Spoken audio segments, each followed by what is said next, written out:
Située entre la Chaux-de-Fonds et Delémont, la commune de Seigne-Légier abrite la célèbre brasserie des Franches-Montagnes. C'est au cœur du Jura, pays des chevaux, de la tête de moine et de la damascine, que la BFM a réussi à s'imposer en élaborant des bières originales et de qualité. Cette année, elle fête ses 20 ans d'activité, l'occasion de revenir sur sa création et sa formidable ascension. Alors installez-vous confortablement pour assister à notre premier brassin public.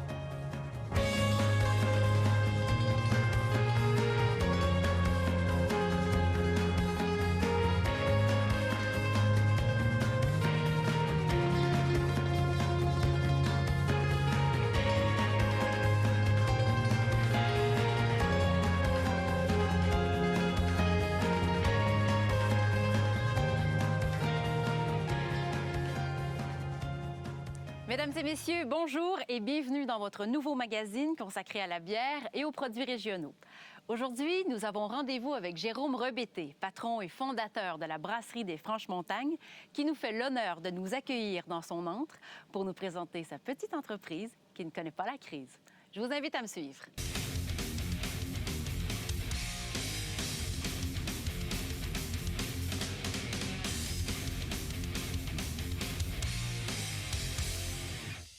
Nous sommes en plein cœur de la brasserie des Franches-Montagnes, entre l'unité de production, l'embouteilleuse et les cuves de fermentation. Bonjour Jérôme. Bonjour Caroline. Jérôme, il y a une vingtaine d'années, déjà, la bière était largement démocratisée et était détenue principalement par les brasseries industrielles. Mais les brasseries artisanales ont fait leur petit bout de chemin, ont commencé à émerger et vous êtes d'ailleurs l'un des précurseurs en brasserie artisanale ici en Suisse romande. Vous en êtes arrivé comment à vouloir brasser de la bière? Il y avait plusieurs idées, hein. Déjà, moi j'étudiais l'énologie, donc ça ressemble un petit peu, ce sont aussi des liquides fermentés. Mais après, il y avait quand même cette espèce d'intuition qu'il y avait quelque chose à développer et qu'on pouvait sortir quelque chose de mieux des matières premières qu'il y avait. Je l'avais remarqué en faisant quelques petits micro-essais dans la cuisine de ma maman. Le logo de la brasserie, pourquoi vous avez choisi la salamandre pour représenter vos produits? Alors, c'était une discussion et puis la salamandre s'est assez imposée naturellement parce que la salamandre est un animal qui était utilisé dans la symbolique médiévale comme animal résistant au feu et qui permettait de condamner les sorcières si elles avaient mal agi. Votre première bière, votre premier bébé, celle qui est née en premier, c'était laquelle? Un peu la même que le logo en fait. La salamandre, ouais. Il y avait le logo et puis je ne sais pas quoi donner comme nom. Bon, on a dit elle s'appellera la salamandre. Et c'est une bière de blé, ce qu'on appelle parfois des bières blanches, avec certaines épices et un peu de miel. Depuis, vous avez créé une douzaine de produits différents. Où allez-vous chercher cette créativité? L'inspiration, vous la prenez où pour développer toute votre gamme de produits? Alors c'est un peu difficile de calculer l'inspiration, mais j'ai remarqué qu'elle venait souvent par des expériences culinaires. Et ça me donne des idées, puis après j'essaie de les transcrire en bière. Et le moment où elle arrive, c'est quasiment jamais à la brasserie. C'est peut-être parce que je ne suis pas souvent, mais c'est par exemple en coupant du bois, ou en faisant du vélo, ou en allant faire une balade, je ne sais pas quoi. Si 80% de votre production se vend ici en Suisse, vous exportez quand même dans une dizaine de pays, dont les États-Unis, le Canada et le Japon. Quelle est la clé de ce succès? On arrive comment à s'exporter? Alors je crois que c'est parce que nous avons des bières que j'appellerais un peu des bières de signature ou d'auteur. Oui. Donc on arrive vraiment à remarquer que c'est BFM qui l'a fait et pas quelqu'un d'autre. Je pense que ça c'est un des facteurs clés. Et ensuite, en étant diffusé aux États-Unis, qui est un peu le marché que tout le monde regarde pour voir ce qui va se passer dans les bières, ça nous a permis de vendre sur d'autres pays. En 2009, l'abbaye de Saint-Bon-Chien, qui est une spécialité de la brasserie, a été élue meilleure bière vieillie en barrique, en fût de chêne, en fait, au monde par le New York Times. Ça fait quoi de recevoir cette reconnaissance-là du milieu? C'est la consécration, quoi. Ce serait difficile de dire qu'on n'est pas content, mais comme c'est quelque chose de totalement inattendu, c'était pas calculé, je ne savais pas tellement comment faire. Après, il y a une onde de choc assez forte, et puis qui a peut-être permis de reconnaître l'abbaye de Saint-Bon-Chien, qui est quasiment devenu un style maintenant, qui est imité par d'autres brasseries, ce genre de bière acidulée, vineuse très forte, élevée en fût de chêne. Nous, ça nous a permis de crédibiliser notre démarche, je crois, parce qu'on nous a toujours pris un petit peu pour des clowns ou des rigolos auparavant. Maintenant, on nous prend pour des gens sérieux. Oui, ça a solidifié votre réputation, quoi. Peut-être pas. Un peu, quand même. Bon, la bière, c'est tout simple. Hein? C'est de l'eau, du malt d'orge, du houblon, de la levure pour la fermentation. Et le choix des matières premières est hyper important si on veut assurer une stabilité et une qualité du produit. Est-ce que vous travaillez avec des producteurs de matières premières locaux? Alors, un peu, mais pour des ingrédients, genre certaines herbes. qu'on pourrait acheter de manière locale et les céréales non maltées type épeautre ou seigle qu'on peut acheter ou blé grain cru qu'on utilise dans la salamandre. Les autres, on doit acheter, question de quantité et aussi de régularité, c'est hyper important dans la brasserie, chez des fournisseurs qui font quand même des gros volumes, des bonnes malteries. La malterie, c'est un métier et c'est compliqué. Vous désirez savoir ce que c'est de l'orge brassicole? Notre équipe s'est rendue à la malterie Blanche-Pierre pour en savoir davantage sur la germination et le touraillage. Sandro Etlin et Elena Hoffmeyer ont reçu notre équipe. Elena et Sandro, bonjour. Vous êtes donc les fondateurs de la brasserie Blanche-Pierre, mais également les instigateurs du projet Malterie, ici à Delémont. Quelles sont les raisons ou les motivations qui vous ont poussé à créer une malterie en parallèle de votre activité brassicole? Pour nous, ça s'est imposé comme une évidence. À partir du moment où, quand on a commencé à brasser, on s'est rendu compte qu'on ne pouvait pas se procurer des matières premières transformées en Suisse. C'est-à-dire on peut acheter de l'orge suisse, mais il est transformé ailleurs qu'en Suisse. Et donc pour nous, c'était logique de le faire. Vous sortez donc votre première bière au malt 100% jurassien en septembre 2015, ce qui vous permet de lancer une collecte de fonds et soutenir le projet Malterie. Comment la nouvelle a été accueillie par vos clients, les consommateurs, ainsi que par les habitants de la région? Tout d'abord, les clients étaient surpris de voir que toute l'orge qu'on utilise dans le processus de brassage n'était pas locale. Les gens étaient plutôt surpris et quand on leur expliquait la problématique avec le maltage et les différentes causes, les gens ils ont très bien accueilli la nouvelle et puis ils nous ont plutôt soutenus. Au printemps de cette année, la malterie Blanche-Pierre devient la malticulture, reprise par Loïc Egenschwiller et Pauline Godat. Pauline et Loïc, bonjour. Aujourd'hui, avec votre installation, quelle quantité de malt arrivez-vous à produire? Alors pour le moment, avec l'installation qu'on a, on arrive à produire 70 kg de malt fini par semaine. Et quelle est la fréquence de production? Alors quand les conditions sont bonnes, on arrive à produire justement 70 kg par semaine. On peut faire de la mise en parallèle de l'eau qui nous permet d'augmenter la fréquence, environ 2x2. Mais pour le moment, on a quelques problèmes avec les conditions, notamment la température. Et il fait trop chaud en été pour malter, donc on doit attendre le printemps et l'automne. Et les travaux d'isolation et de conditionnement de la température vont permettre de pouvoir malter toute l'année. Et quels sont les types de malt que vous produisez ici? Est-ce principalement du malt d'orge? Utilisez-vous d'autres céréales telles que le blé, le seigle, l'épeautre, le maïs? Alors pour le moment, on fait uniquement du maltage d'orge, étant donné que c'est la céréale qui est le plus fréquemment utilisée dans le brassage de la bière. On va aussi faire 2-3 tests pour malter d'autres céréales, entre autres l'épeautre, qui est intéressante parce qu'elle est moins riche en gluten, pour toutes les personnes qui ont des problèmes à ce niveau-là. Mais c'est vrai que c'est spécifique à chaque fois. Du coup, là, pour le moment, on a décidé de se spécialiser d'abord dans l'orge. Et de quelle manière produisez-vous votre malt? Pour résumer, quelles sont les différentes étapes de maltage? Alors dans un premier temps, on va immerger le grain dans l'eau plusieurs fois, ce qui va simuler les conditions du printemps et donc réveiller la graine et faire démarrer la germination. Ça va prendre à peu près 2 jours. Ensuite, on va laisser germer le grain à peu près 3 ou 4 jours selon la température extérieure. Et ensuite, on va passer ça dans un four pour stopper la germination et pour donner de l'arôme et de la couleur au malt, ce qui va encore prendre à peu près 36 heures. Merci à tous les deux et bonne continuation. Nous sommes toujours à la brasserie des Franches-Montagnes dans un tout autre décor et bien sûr toujours accompagné de Jérôme Rebetté. Et on va parler de l'avenir de la brasserie des Franches-Montagnes. Et je vais revenir tout de suite, Jérôme, sur un sujet d'actualité. En fait, ça remonte à mars 2017 où l'Office européen des brevets a accordé des brevets à des groupes brassicoles, notamment Carlsberg et Heineken, sur la culture de l'orge brassicole. Alors, est-ce que ça peut être une menace pour votre brasserie ou pour d'autres brasseries artisanales qu'on a accordé de tels brevets à ces groupes?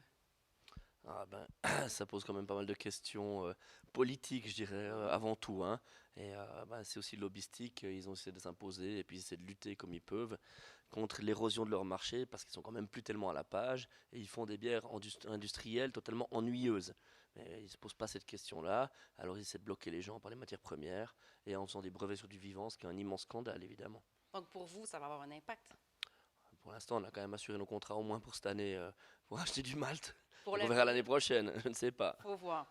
Vous avez fondé votre brasserie en 1997, donc en 2017, on célèbre les 20 ans, et vous allez investir... J'avais oublié. Quand même, hein, ça ne vous rajeunit pas. Vous allez investir donc 7 millions de francs dans votre brasserie, en fait. Donc pourquoi avoir choisi d'avoir une nouvelle ligne de production et aussi d'avoir un nouveau bâtiment? Alors je me pose la question parfois. Et heureusement, hein, d'ailleurs. Et c'est pas encore fait, vous avez encore le choix de changer d'idée. Non, ils ont déjà bien commencé à gratter, je crois. En fait, on a remarqué qu'on arriverait en saturation de production d'ici l'année prochaine. Et il faut se poser la question, est-ce qu'on veut rester là? Est-ce qu'on veut toujours être embêté? Ou est-ce qu'on veut développer de nouveaux projets? Après, je me dis que je suis encore relativement jeune. Il me reste encore pas mal d'années à travailler.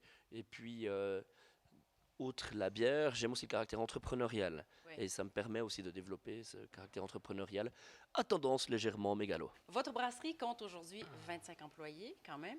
Avec le nouveau bâtiment, nouvelle ligne de production, je présume que vous aurez engagé du nouveau personnel ou vous pensez plutôt vous diriger vers l'automatisation? Alors, un peu des deux. Je dois préciser quand même que dans les employés, il y a le chat et ça compte. Hein. Oui, J'en en a déjà parlé, attention. Oui, tout à fait. Alors, c'est clair que si vous faites une nouvelle ligne de production, vous n'allez pas faire une ligne de production genre petit chinois où on met les étiquettes à la main. Hein. Ça, c'est pas possible. J'en conviens. Il faut quand même un petit peu rationaliser les choses. Mais après, c'est clair qu'au niveau de tout ce qui est logistique, distribution et tout, là, il faudra qu'on engage des gens, aussi dans le personnel de vente. Et c'est à peu près évident, quoi. On ne peut pas robotiser, pour l'instant en tout cas, une livraison à un client en disant « Salut vieux, comment ça va ?» J'imagine. Actuellement, vous brassez annuellement 450 000 litres de bière. Oh, mais ça, c'est des statistiques qui sont vieilles, je crois. Ah oui, c'est plus que ça maintenant. Vous êtes Ouais, je pense qu'on a passé les 5000 hectos l'année passée. 5000 hectos, Mais quand conditionné, hein. Ah oui. Et puis ça représente quoi environ Un demi-million de litres. Ah, merci. Merci pour la précision. C'est environ quoi, 2000 bouteilles à l'heure? Ah, notre capacité de sous-tirage, si c'est du verre qui est lavé, hein, puisqu'on on consigne le verre, on fait 2000, 2200 et avec du verre neuf, on arrive à 3000. Dites-moi, donc avec les nouvelles avec un nouveau bâtiment, plus de quantité, c'est certain, mais est-ce que ça peut être aussi pour vous une occasion d'explorer de nouveaux produits, de développer de nouvelles gammes de bières, par exemple?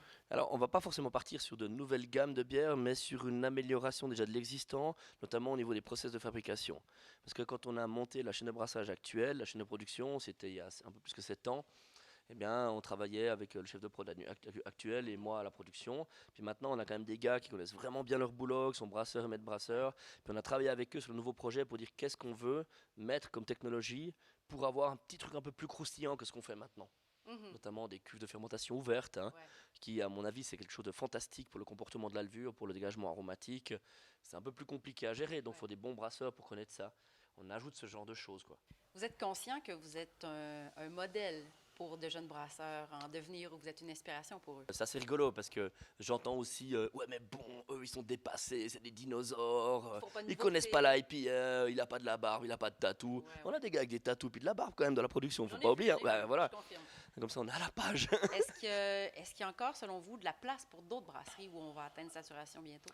Disons que, tiens, j'ai eu la question hier en donnant des cours, puis quelqu'un m'a dit vous montriez votre brasserie l'année prochaine, puis j'ai dit une nouvelle brasserie, puis j'ai dit jamais. Maintenant, à mon avis, c'est trop tard. Après, c'est un peu un rêve. C'est clair que c'est assez beau de pouvoir monter une entreprise et tout. Hein. Y a quelque chose d'assez chouette là-dedans. Et faire peut-être 30-40 000 litres par an, c'est relativement facile avec peu d'investissement. Mais d'avoir un seuil de rentabilité, il faut fabriquer plus que 100 000 litres, puis les investissements sont très conséquents et ça devient une réelle entreprise. Et c'est autre chose. Qu'est-ce qui, selon vous, démarque une brasserie artisanale d'une brasserie industrielle? Merci d'avoir posé cette question. Alors pour moi, il y a 3 critères de base. Fondamentalement, l'industrie est opposée à l'artisanat parce que l'artisanat essaie de faire des choses qui plaisent pas forcément au plus grand nombre, mais des bières avec du caractère.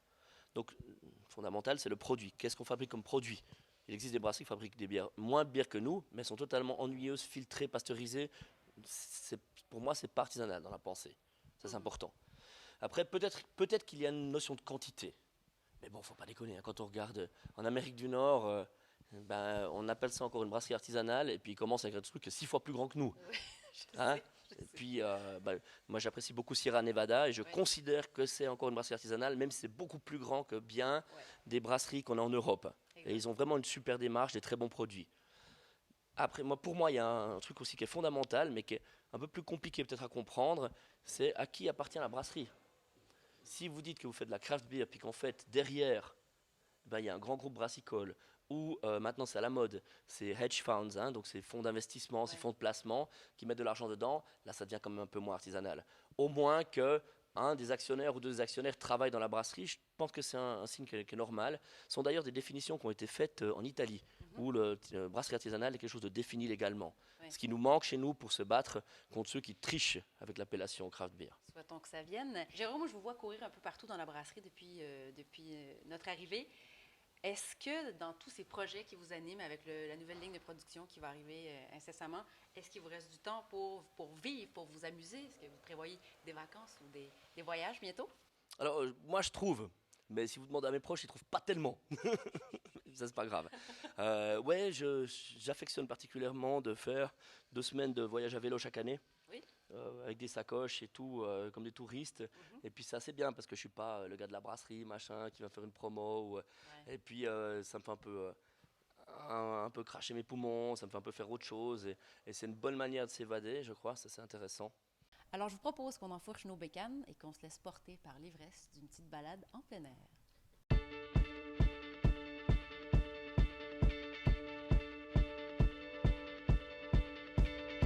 When I was 6 years old, I broke my leg. And I was running from my brother and his friends. And tasted the sweet perfume of the mountain grass I rolled down. I was younger then. Take me back to when Jérôme, on vous a sorti de votre brasserie pour vous emmener ici, à l'étang de Gruère, où vous, dans le coin ici, vous pratiquez un de vos hobbies préférés, qui est le vélo. Ça remonte à quand, votre amour du vélo?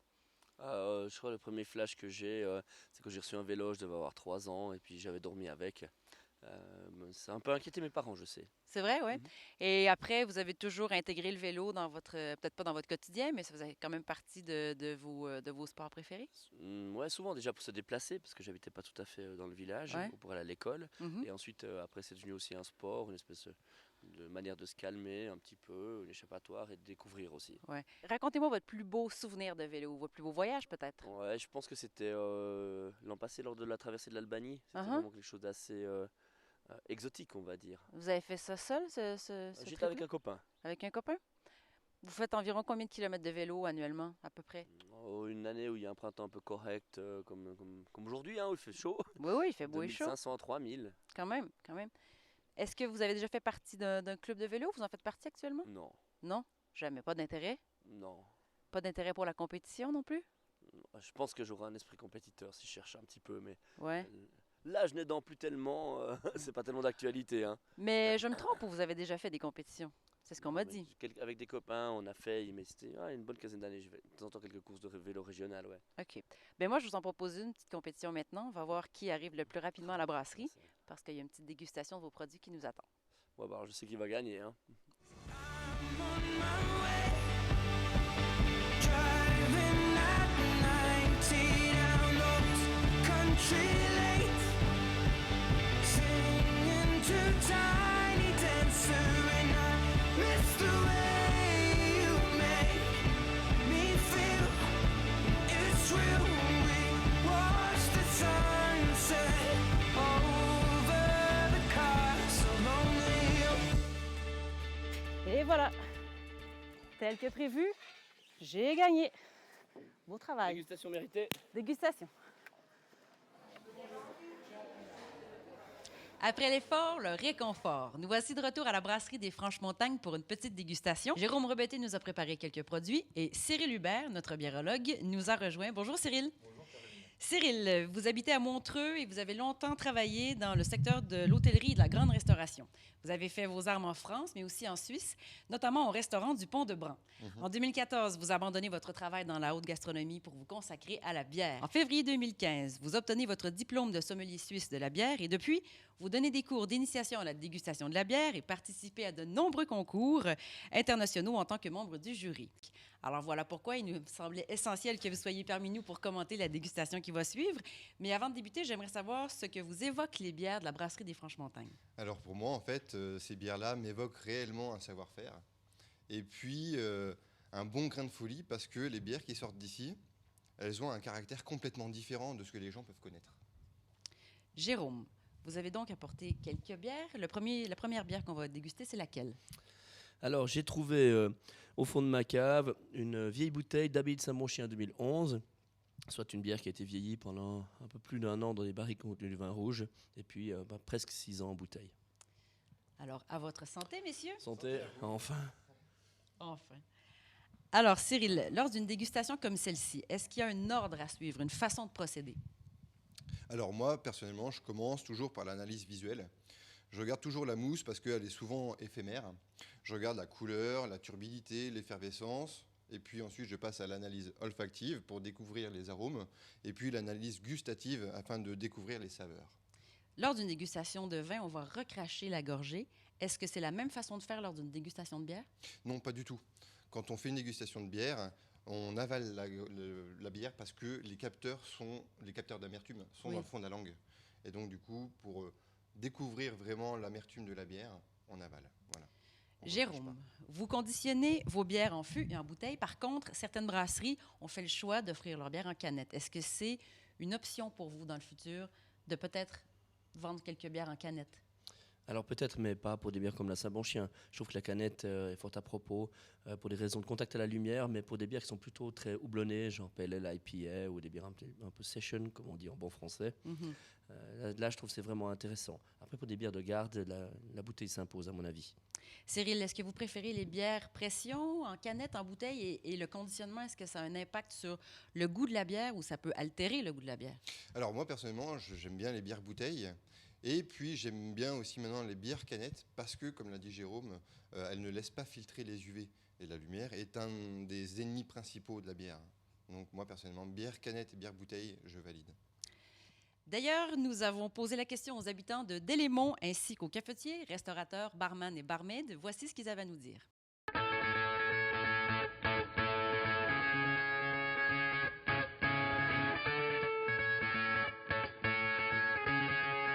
Bonjour. Petite question, vous préférez la bière en bouteille, à la pression ou en canette? Ça dépend du moment, hein, déjà, et puis du lieu. Ça, c'est très important, parce que si c'est à la plage, ou bien si c'est en dégustation, ou bien si c'est pour apaiser la soif.